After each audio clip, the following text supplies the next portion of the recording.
at busy, orderly, and well-managed polling places.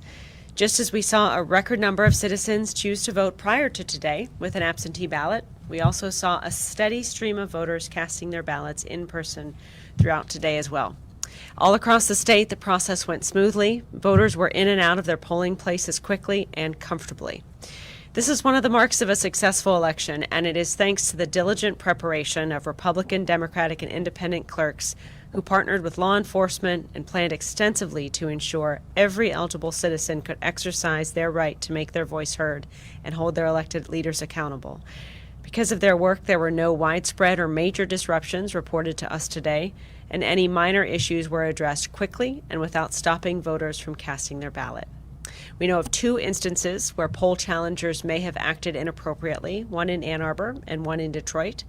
But as our preparation was ready, poll workers followed the de-escalation practices that we had prepared, and after conversations, both challengers departed polling places without any major incidents. You may have heard about another issue earlier in the day with electronic poll books used in the city of Detroit, where a technology glitch emerged. Now, in that case, in a few instances this morning, upon checking in a voter, some electronic poll books at polling places displayed an error message stating that the number on the ballot that they were about to provide to the voter in the precinct was identical to a number on an absentee ballot that had already been issued. Now, when this occurred, the poll worker then simply added an additional letter to the precinct ballot to distinguish them from the absentee ballots. Then, voters, because they had actually not received or cast an absentee ballot or voted in any way already, were issued the precinct ballot, and in all circumstances, eligible voters were able to vote. Minor issues like this will always arise in elections, but the role of clerks, the Bureau of Elections, and our partners in law enforcement is to identify and address them and solve them immediately to protect the rights of every Michigan voter. And that's precisely what we did today. And I know we'll continue to do so as absentee ballot counting continues. When we identify an issue, we work to solve it quickly and make sure it has minimal, if any, disruptions to the process. Now, in the hours ahead, we know some jurisdictions may finish counting their absentee ballots and report results, unofficial results, more quickly than others. We already are seeing some of that occur.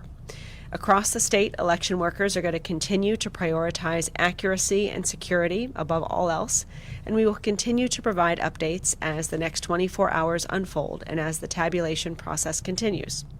I'll close by thanking the scores of clerks, election workers, law enforcement officials, federal partners, and volunteers who contributed to making this election a smooth and secure success.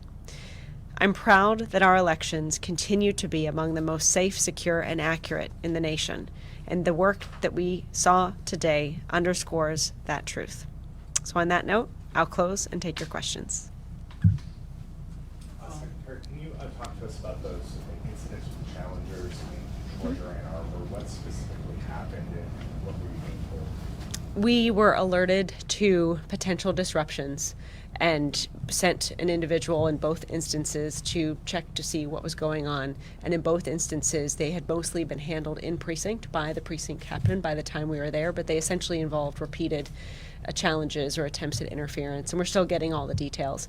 But in the moment of an election itself, our first goal is simply just to de-escalate and minimize disruption and then allow more details to unfold. Was it communication with people that were coming to vote or people that were working within a precinct? It appears that it was communication with voters.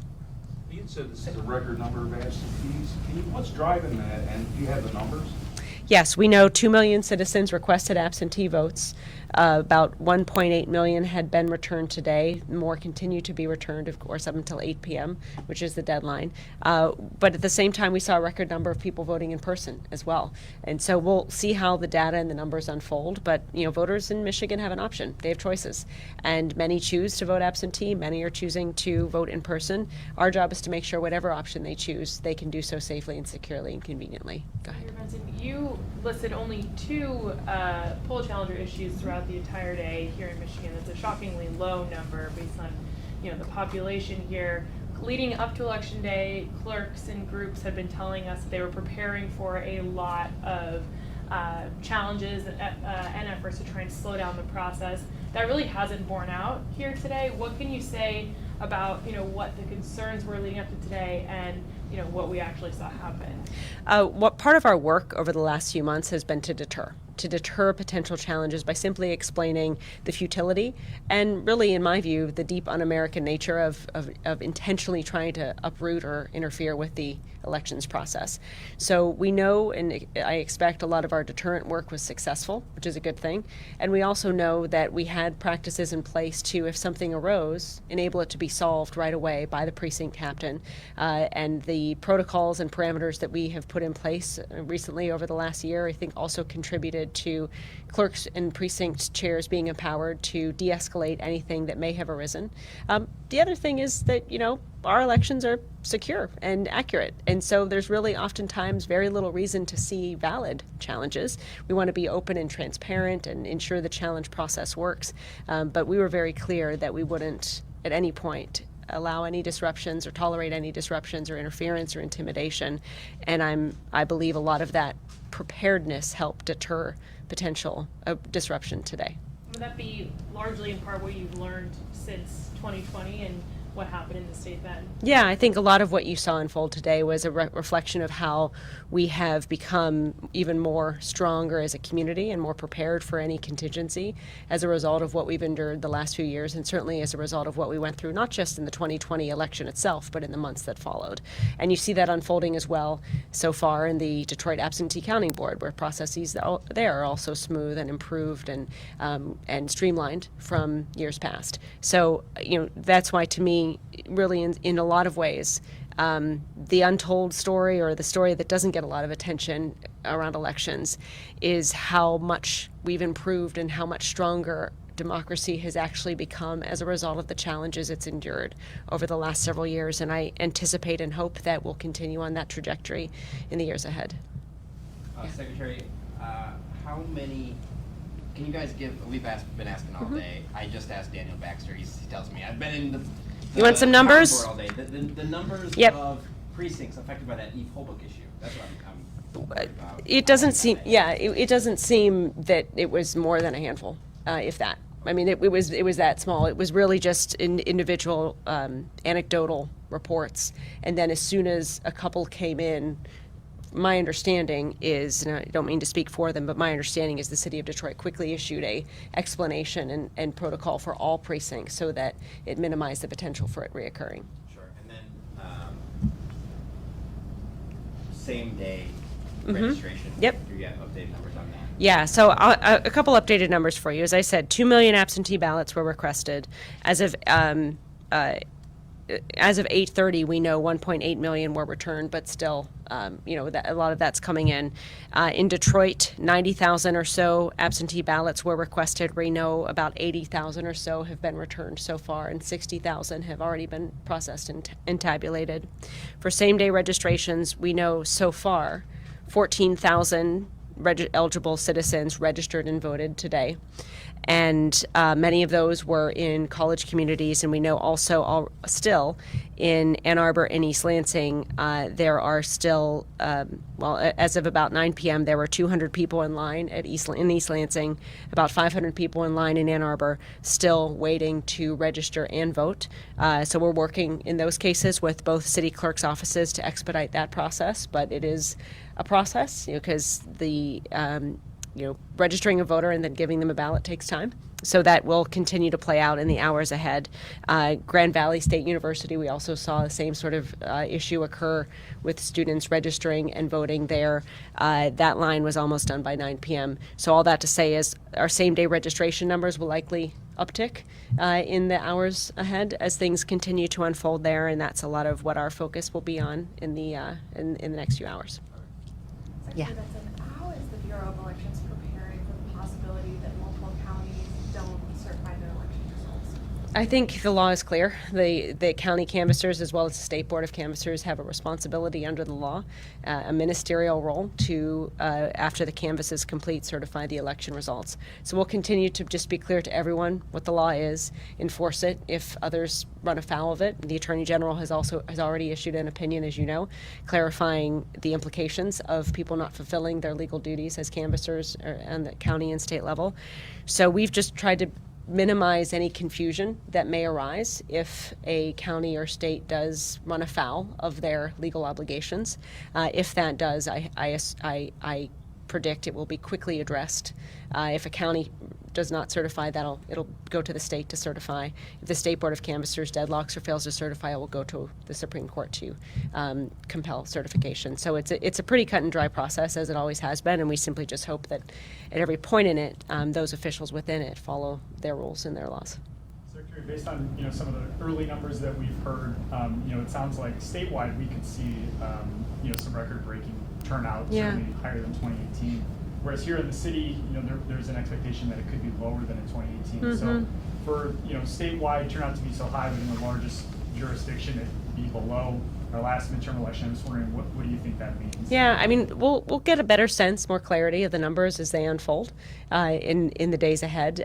Certainly, I think when I took office as Secretary of State, we looked at the lowest turnout precincts all across the state, and the 100 lowest turnout precincts, consistently about half of them, 40 or so, are in Detroit.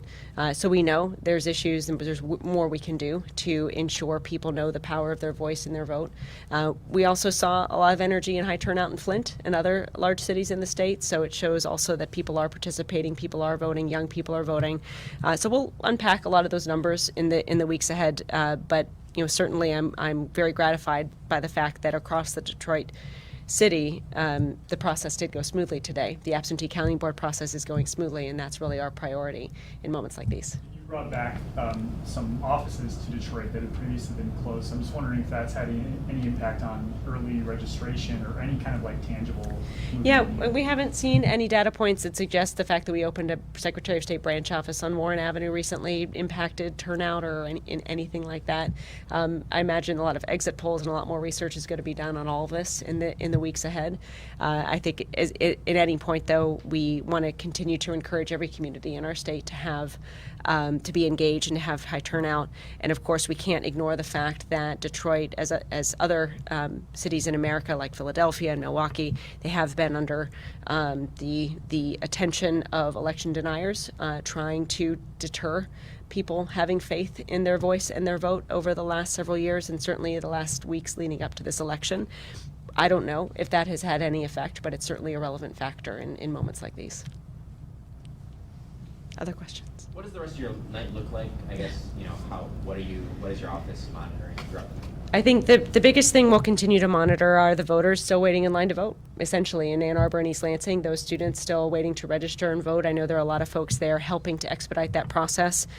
We have in Ingham and Washtenaw County and Ingham County, as well as the city of Lansing, have sent support to East Lansing and Ann Arbor to provide personnel to help smooth things along. So we'll continue to monitor that and then just provide support for the absentee counting tabulation that will continue throughout the night.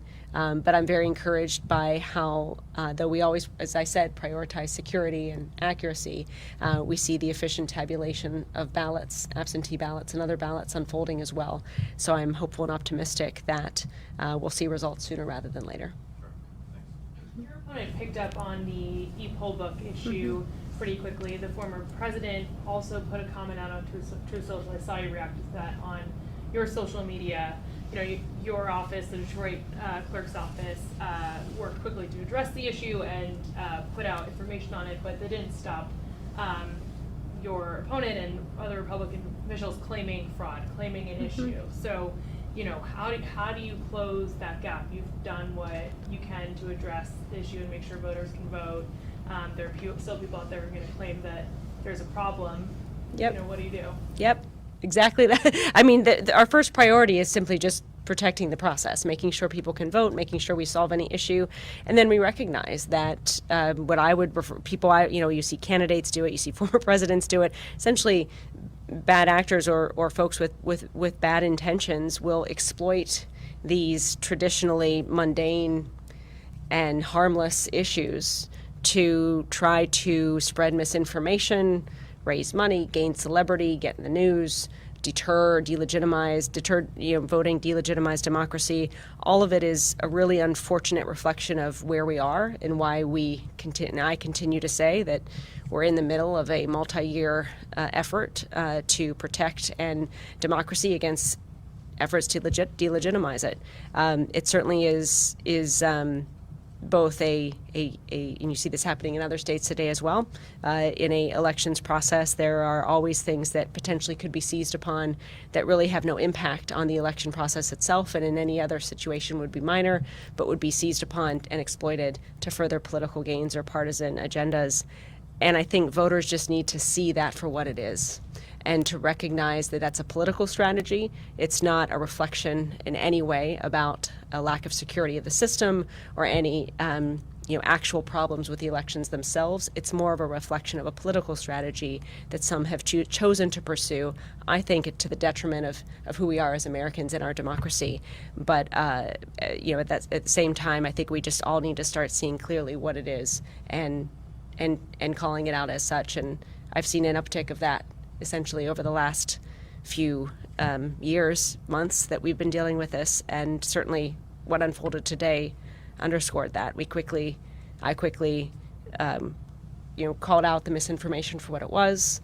People accepted that, people saw that for what it was, and that helped us also minimize the potential for more destruction. Do you wish the federal government had done more to prosecute, indict, go after the bad actors who played a role in causing problems in 2020 that instead have not been held accountable and could potentially cause similar problems that we saw unfold in 2020? Yeah, I certainly think we need to see more accountability for those who are trying to disrupt and delegitimize democracy. And my role as the state's chief election administrator, my job is simply just to make sure that the elections continue to be run smoothly, speak the truth, and protect the system against efforts to delegitimize it. So that's what I've been doing, while also cooperating with law enforcement and others as we can to ensure there's accountability. And I remain hopeful and optimistic that sometimes seeking legal accountability takes time, but I know there are many pieces in place that may be moving in that direction. But again, that doesn't deter me from my responsibility, which is simply just protecting the process, protecting the voters, protecting election workers, and making sure people know the truth about all aspects of our elections. So thank you all. Have a good evening. I know our work is not yet done, and we'll continue in this path together. Thank you all. Have a good night.